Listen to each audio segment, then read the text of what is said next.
Hey, yo, barbecue. Church was good. I'm outside. I'm home right now. We home. Last sermon I was at Miramar, right?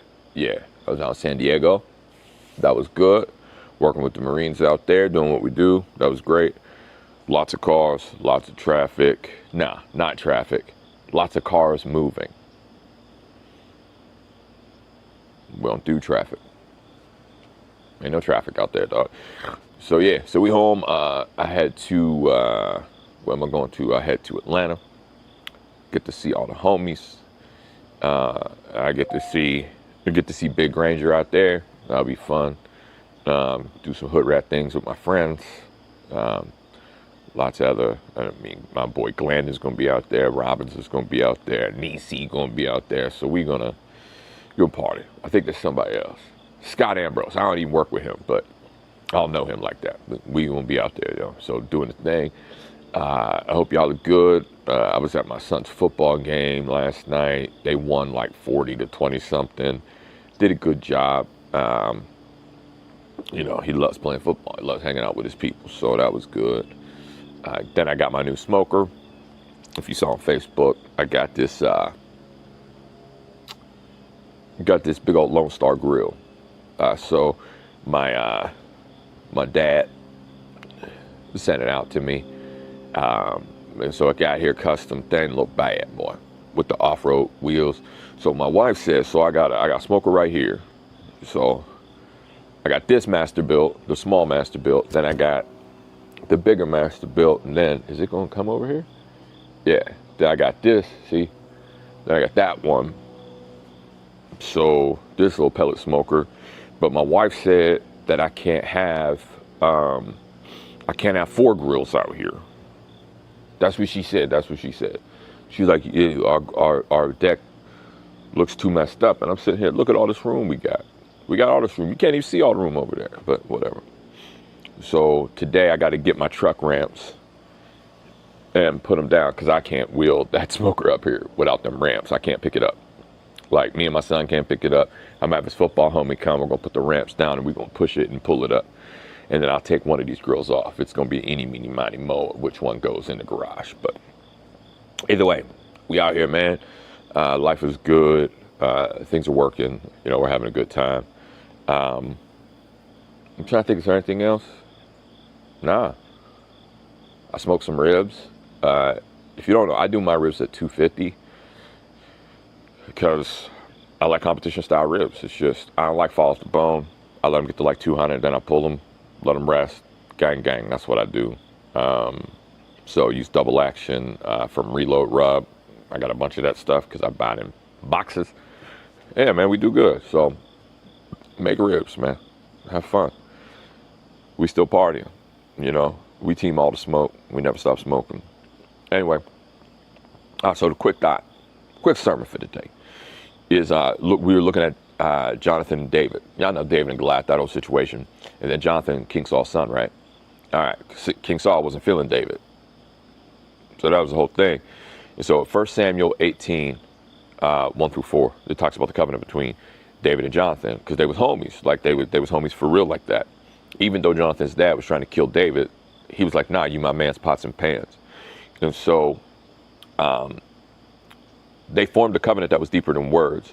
Jonathan gave David his robe, choosing loyalty over his position. You see what I'm saying? He gave him the robe.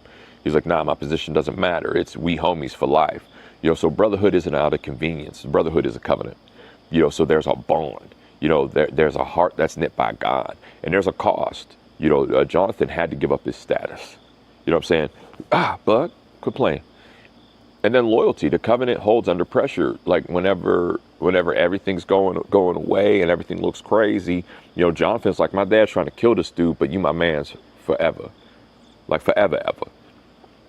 So we have to choose the brotherhood and the people that and the sisterhood. I don't know, like there's lots of y'all women out here, praise God. We have to choose the people around us that are going to sharpen us and that are going to be that kind of person to us in return. That always chooses covenant over convenience. That, the type of people that are going to tell us the truth. in real time. Not the people that are going to coddle us, not the people that are going to just hold us and be like, no, it's okay. Like, nah, fam, if you're wrong, you're wrong. If you're wrong, you're wrong, bro.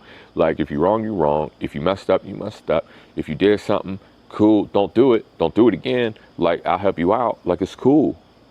You know, you got to have those type of people in your life. You got to have those type of people that are going to yell at you. You got to have those type of people that are going to cuss at you and sometimes and just tell you, like, nah, get your stuff together, B.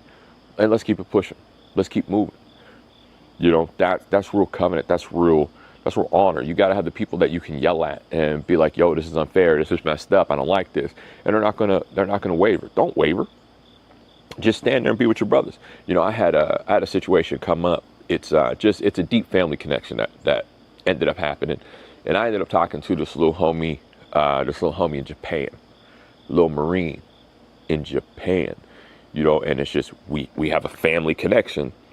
And it just so happened I'm talking to him while I'm working with Marines. And so I'm with Marines, he's a Marine.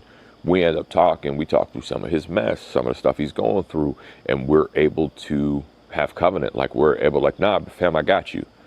Like, even if he messed up, like, I got you, dog. Like, and we talked through it. And I yelled at the top of my lungs at this little dude who's never met me in real life.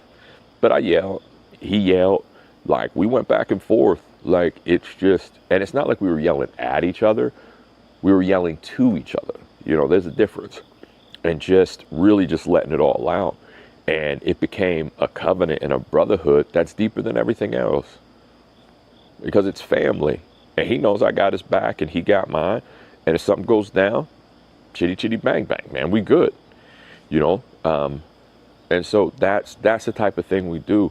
Like, you hold it down for your people. So continue to hold it down for your people.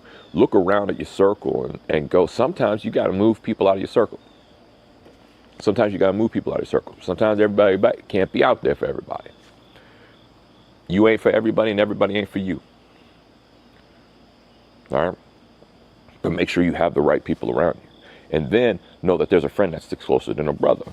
That's why our relationship with God is so important, making sure that we're connected to him, making sure that we're hearing from God, making sure that we're, you know, understanding what God's trying to speak to us, and making sure that we're using the discernment that we need and the discernment that God has given us so that we can make sure that the people around us are the right people. You ain't for everybody. You can't be listening to everybody. No, but you have to have the maturity to understand what that looks like. Because sometimes people will say something uncomfortable to you and then you get mad and then you think that, oh, that ain't for me and these people ain't for me, so I need to get away. But really, you just too immature to realize that you need to change. And you ain't mature enough to understand, oh snap, this person is talking truth.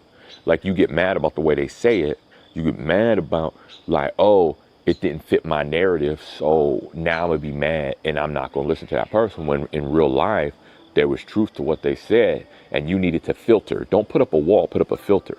If you learn how to put up filters instead of walls, it can change your life. Because you can filter out how people say stuff. You can filter out all that other mess. And you can get down to what's real. That's all. That's what we got. Get your relationship with God right. Get your heart right. You don't have a relationship with God, start one. Believe. Ask God into your life. Receive the connection that Jesus made available through his death and resurrection. And keep it pushing. You know, if you got a church, like if you need a church in your area that you need to go to, ask. I'm sure I got homies in your area that you can go check out. Or keep rocking with us, man. We out here. You know, it's good to have people you can do life with, or let's start a home church, start a church in your house. Put up some videos, man. We'll just run videos. Whatever we got to do, man. Let's do life, man. Let's do this thing, man. So look, all right, I got to get ready. I got to go take a shower. This is Sunday morning. Listen, I was at football all day doing the thing. So let me put this up real quick. I love y'all. Y'all be safe. Praise God. I'll see y'all next time. I'll be from Atlanta. I'm gonna go see my homie Craig.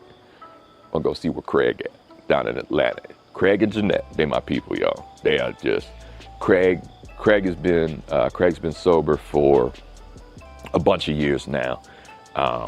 really good dude. Like, it's not frisbee, it's disc golf. He'd be doing disc golf, and he'd be running out in the woods with his dog, and like he's a wood dude. Pause. He's like a carpenter type, building decks and stuff. Like, real good dude.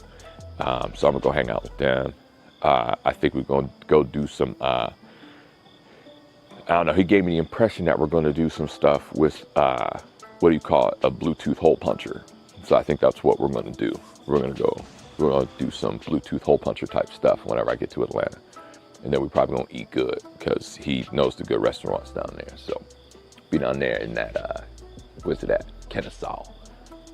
That's where I'm gonna go. So y'all be safe. I'll holler at y'all. See you when I see you. Praise God. If y'all need anything, holler at your boy. If you need prayer, holler at your boy. I got word that somebody that we were praying for about some of the things with the lumpy lumps, that everything looks good. So we good. Praise God. Keep praying for our homies. Keep praying for Barbecue Church homies. There's a lot of us out there. Like, there's a lot of people out there that watch these. And so we love y'all. Gang, gang. I see y'all.